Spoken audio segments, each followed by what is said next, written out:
Non mais la guêpe en fait, ou le frelon asiatique ou je sais pas ce que c'est pas le moment de... Sors de là.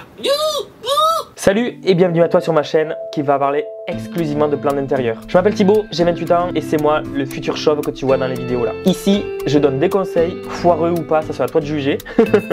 Et plus sérieusement, la bonne humeur, la convivialité et je te montre en priorité mes conneries, mes réussites, parce qu'il y en a quand même, mes belles plantes d'intérieur, mes bébés comme je les appelle. Ah et je sais pas si tu es au courant, mais je parle à mes plantes, tu le découvriras dans les vidéos. N'hésite pas à t'abonner, allez, suis-moi, je t'embarque.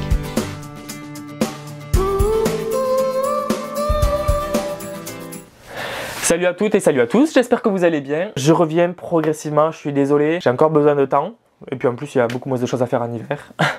D'où le fait que je me sente aussi un petit peu. Bref, j'espère que tout le monde va bien. On se retrouve aujourd'hui pour une nouvelle vidéo qui va concerner les plantes d'extérieur. Que du coup, il y a des plantes qui devraient être à l'intérieur qui n'y sont pas puisqu'il n'y a plus de place en fait. Tu veux que je les place où là, celles qui restent? Non, lo puede. Je sais pas, je peux pas. Il n'y a pas de place. Donc j'ai pris petit Jésus et je les ai laissés sous le voile d'hivernage. Inch'Allah. Sachant que ça commence légèrement à geler. Et il y a un matin, j'ai vu que les voitures elles étaient blanches quoi. De gel. Première pensée, c'est pas oh mon dieu la voiture, comment vais-je la dégeler? Parce que moi elle a un garage souterrain. Non, c'est oh mon dieu les plantes vont-elles survivre? Et je ne suis pas allé les voir depuis plusieurs jours. Elles sont sous le voile. Je les arrose très peu, voire quasiment pas du tout parce que parce que ça n'a pas besoin, puis parce que j'ai froid quand je vais dehors. Mais logiquement, ça devrait bien se passer. Mais du coup, peut-être qu'on va découvrir de bonnes surprises ou peut-être qu'on va découvrir de mauvaises surprises ensemble. Je claque des fesses, j'ai un petit peu peur. Je t'avoue. Non mais t'y crois s'il te plaît, je veux faire une vidéo, il y a un bruit.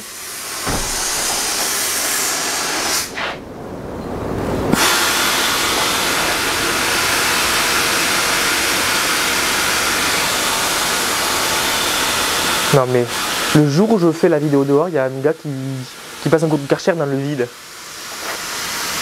Ou je sais pas si c'est un Karcher mais...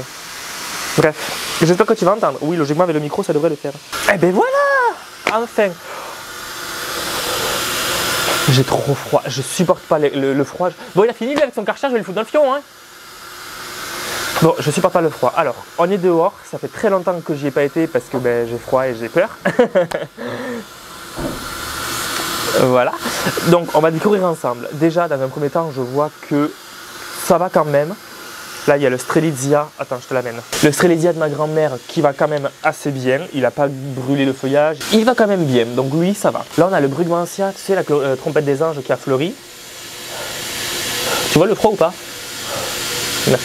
Donc, ben, c'est pas la période en fait. Bon, il est dénudé, c'est normal.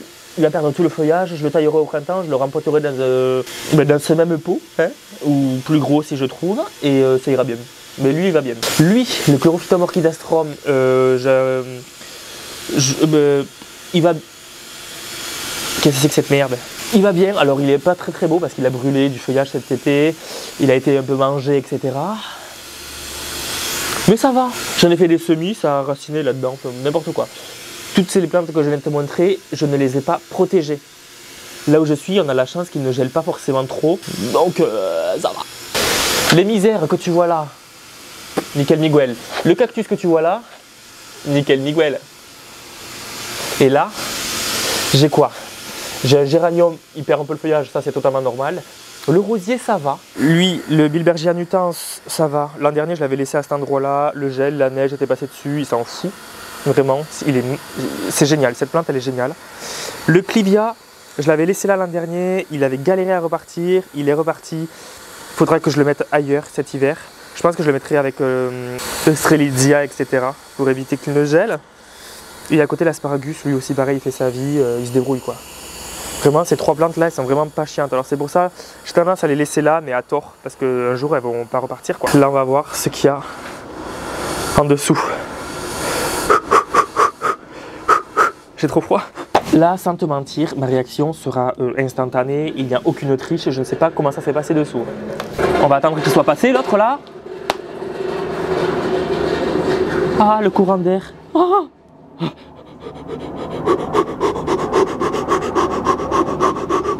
J'ai froid. Petit Jésus, s'il te plaît.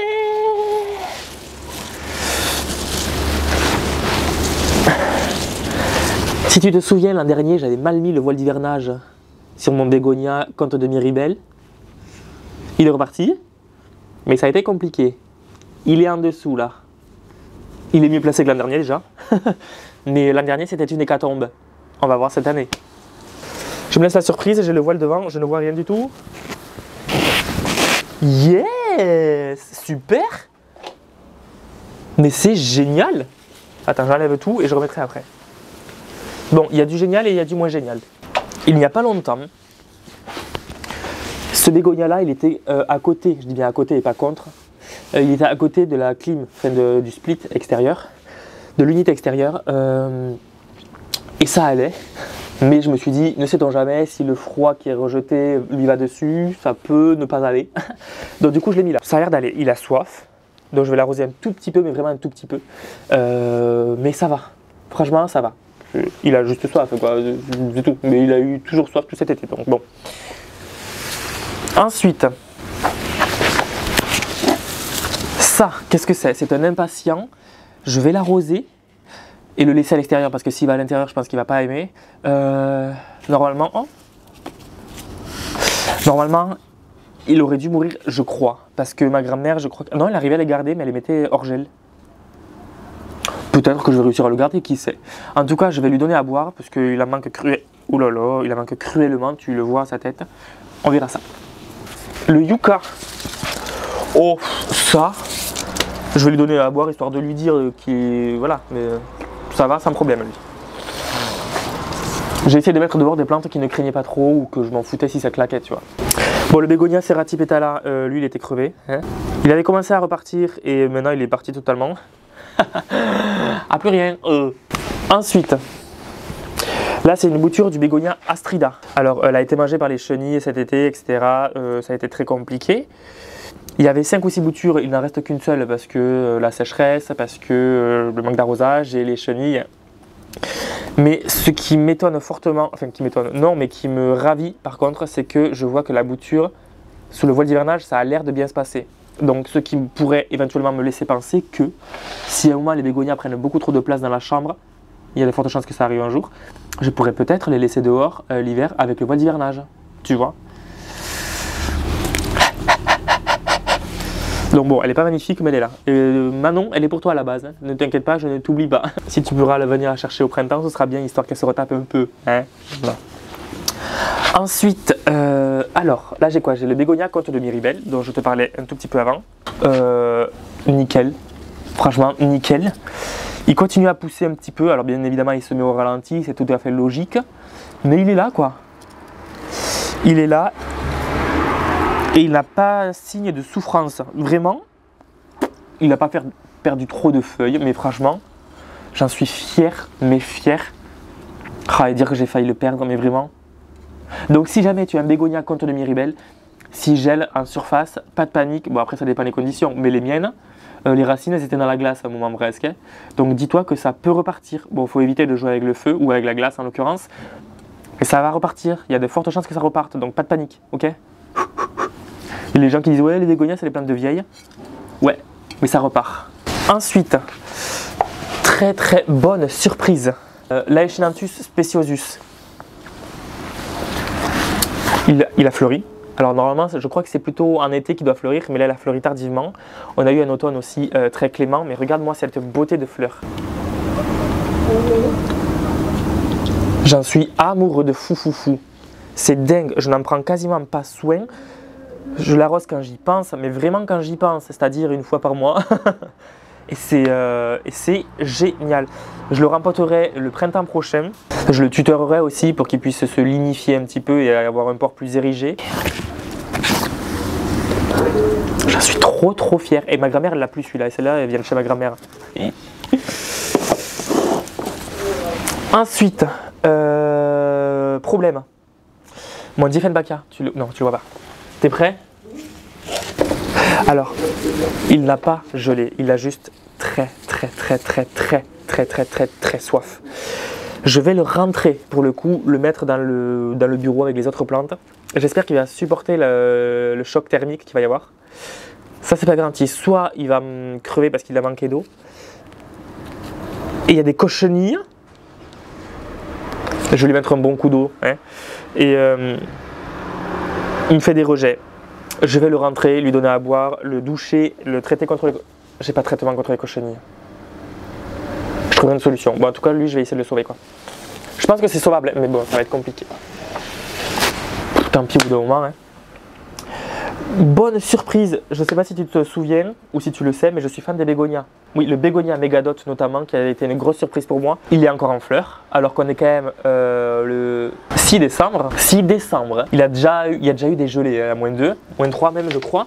Alors, il n'est pas forcément beau, le feuillage a bien grillé, etc. Mais regarde, les fleurs sont là et continuent à pousser. Donc, c'est que ça va. Qu'est-ce que je l'aime, ce bégonia. Ah, donc lui il va rester là, il a l'air de bien le supporter. Le cactus, là, il va commencer à me saouler. Je suis en train de remettre la branche, je sais pas, ouais, si celle-là, là, tu vois. Le bilan des plantes en hiver. Tu vois, les plantes comme le bégonia Comte de Miribel, il aurait pu rentrer, mais je sais que chez moi, il a énormément de mal avec la transition.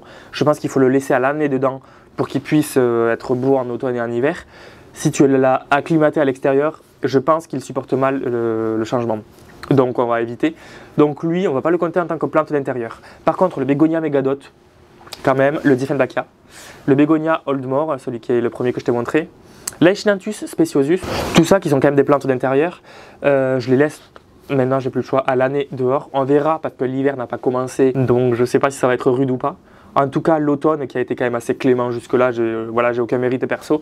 L'automne qui a été clément, du coup, ça va, ça s'est bien acclimaté. Là, ça a commencé à bien se refroidir et heureusement, c'est le temps qu'il faudrait avoir tout l'automne. Ça va. Pour le moment, ça s'est très bien passé. On croise les doigts pour que ça continue. Je range ça et je te montre le reste. Oh, un morceau de ma veste. Oh, j'avais pas vu, mais c'est quoi? C'est une veste de pouilleux. Je suis devant la clim, en plus, c'est génial, j'ai pas froid du tout. Donc là, je suis dans le recoin, là, à côté, je suis posé sur la plante AGF. C'est là où il y a tout ce qui est Syngonium, Monstera, Pothos et tout le bazar, au printemps et en été, et un peu en automne. Cette année, c'est la première fois que je tente les plantes grasses de ce côté. D'habitude, elles sont là où il y a toutes les autres plantes que je viens de te montrer avant. Là, on va faire ensemble le bilan. Voilà, jusqu'au 6 décembre 2023 pour le moment. Ça a l'air de s'être plutôt bien passé. Tu vois, ça a l'air de bien se passer.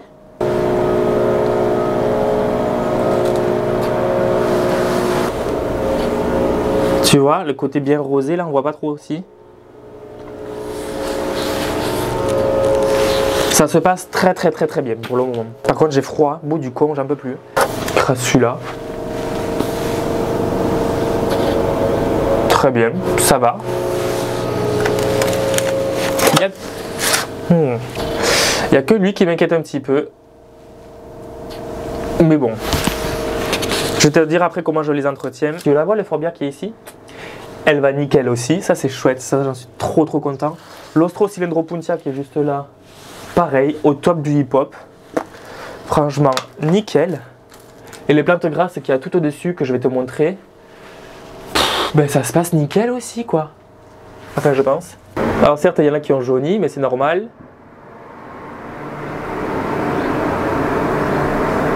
Tout le monde va très bien, même celle qui est au fond là-bas qui est dégueulasse. Donc c'est vachement plaisant.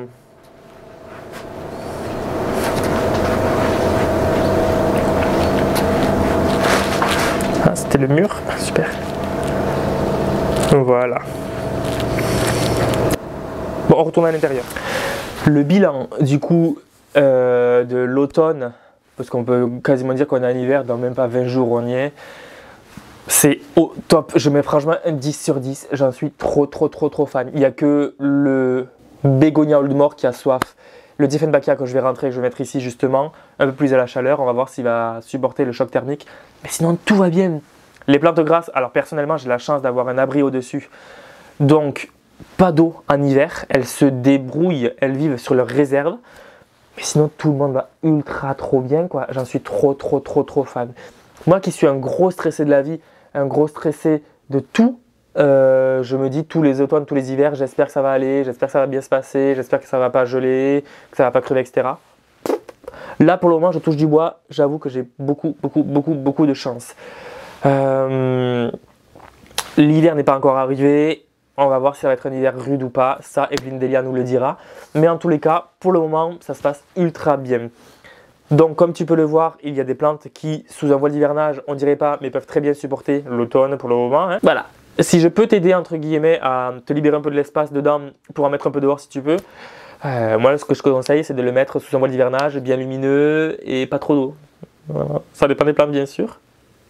En tout cas, j'espère que cette petite vidéo t'a plu.